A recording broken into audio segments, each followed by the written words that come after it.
네, 안녕하세요. 여러분들 반갑습니다. 금융과 이너지 업종을 누구보다 쉽게 알려주는 데이업 멘토 권혁철입니다. 오늘은 KB금융이라는 기업 리뷰해 보도록 할 텐데요.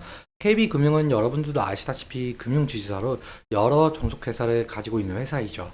저는 그중에서 이 KB증권에 대해서 얘기 나눠보려고 합니다.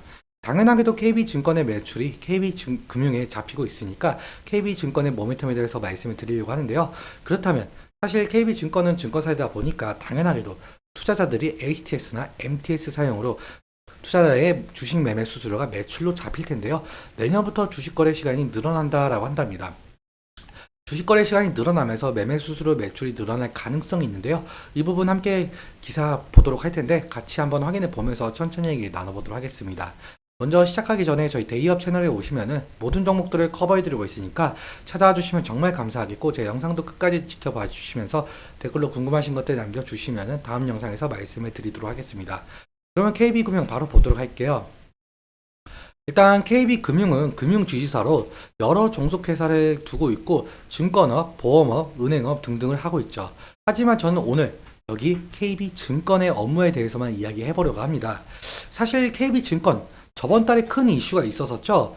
이 기사를 보시면은 유명 유튜버 KB증권 손해배상 논란이요. 간략하게 좀 말씀을 드리자면 이 유명 유튜버가 해외 선물 매매를 하다가 이 스탑로스 기능이 되지 않아서 큰 손해를 입었었는데 이거를 시스템상 문제가 없다라고 대처를 하다가 다음날에 큰 이슈가 되어서 그제야 직접 오류를 인정한 바가 있었었죠. 사실상 대처가 좀 많이 아쉬웠다라고 생각이 드는데 그래서 많은 분들이 더 이상 KB증권은 안 쓰겠다라고 했을 정도로 이슈가 많이 컸었습니다.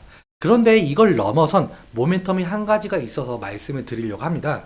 사실 대부분 증권사들도 마찬가지로 당연하게 위탁매매 형태인 HTS 그리고 MTS를 통해서 이용자들에게 매매 수수료를 받으면서 그 수수료가 매출에 잡히고 있죠. 그렇다면 이런 HTS나 MTS를 통한 이용자 수 증가 그리고 지수가 좋아지면서 주식하는 분들이 증가가 되어야 수수료 매출에 영향이 갈 텐데요. 주식 투자 이용자 수 증가할 가능성이 있는 이슈가 있어서 말씀을 드리려고 합니다. 일단 여러분들도 보신 분들이 계실 수 있겠지만 같이 한번 뉴스 살펴보도록 할 텐데요.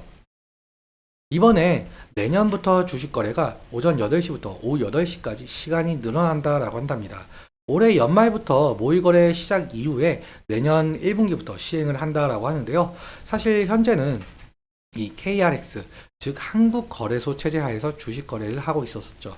그런데 국내 최초로 대체거래소라는 게 생겨났었고, 그리고 이 대체거래소는 한국거래소보다 더 낮은 수수료를 제공을 하겠다라고 한답니다. 사실 대체거래소 같은 경우 이미 금융선진국인 미국, 그리고 영국은 물론 일본까지 활성화가 되어 있는 상황이었는데요. 이제는 우리 한국도 이 대체거래소가 생기면서 한국거래소의 독점체제 구조가 깨지게 되었고 이제는 한국거래소와 대체거래소 간의 경쟁이 시작이 되겠죠. 그렇다면 투자자들은 이제는 저렴한 수수료나 유리한 매매 체결 방식 등을 고려하면서 선택을 할 수가 있겠는데요. 예를 들면은 매매 체결 방식 같은 경우 매도와 매수의 중간 가격인 중간가옥가가 도입이 된다라고 한답니다.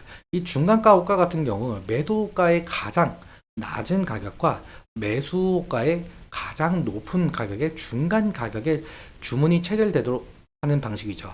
호가를 세분화시키면서 한국거래소와 차별점을 두겠다라는 건데요. 아무튼 이 대체 거래소를 통해서 유가증권 시장과 코스닥 종목 중 약 700여 종목을 밤 8시까지 주식 투자를 할 수 있게 한다라고 하는데 그렇다면은 투자자들은 퇴근 이후에도 주식 투자를 할 수 있게 되면서 기존 투자자들은 또 물론 시간이 부족해서 주식 투자를 못했던 분들까지 퇴근 이후에 주식 투자를 이용할 수 있는 분들이 많아지겠죠. 그렇다면 신규 이용자가 될 가능성이 높으니 주식 투자 이용자 수가 큰 폭으로 증가할 가능성이 있겠는데요. 그렇다면은 증권사들 모두 이 HTS나 MTS 이용자 수 증가와 주식 거래에 대한 수수료 매출에 어느 정도 긍정적인 영향을 줄 가능성이 높겠죠. 그리고 이 대체 거래소는 향후에 장 마감 시간을 더욱더 확대를 하면서 최종적으로는 새벽까지 거래가 가능하도록 만들겠다는데요. 심지어 ETF 그리고 토큰 증권도 상장 중에 계획 중에 있죠. 그렇다면 앞으로 이용자 수는 지속적으로 증가할 테고 이때 증권사들 주식 매매 수수료 매출도 증가할 것으로 보이고 있죠. 그렇다면 대부분 증권사들이 증권 테마 형성으로 증권사 주식 주가가 상승할 가능성이 높아 보이고 있습니다.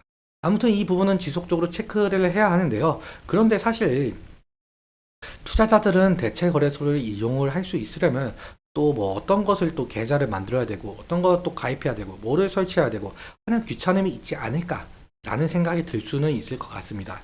하지만 이런 것을 좀 대체 거래소에서는 예견을 했었는지 투자자들이 기존에 이용을 하던 증권사의 HTS나 MTS를 사용할 수 있어서 뭐 별도의 추가적인 조치를 할 필요성이 없어졌죠. 그래서 편리하게 이용을 할 수가 있다는 것인데요.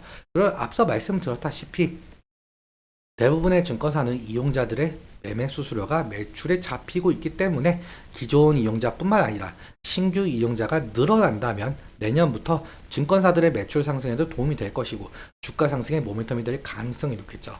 하지만 아직까지는 어떤 점이 단점이고 어떤 점이 장점인지 정확하게 모른다는 점과 모의거래 이후에 나오게 될 문제점이 있을 가능성이 있어서 이 부분도 함께 체크를 해야 될 것 같습니다.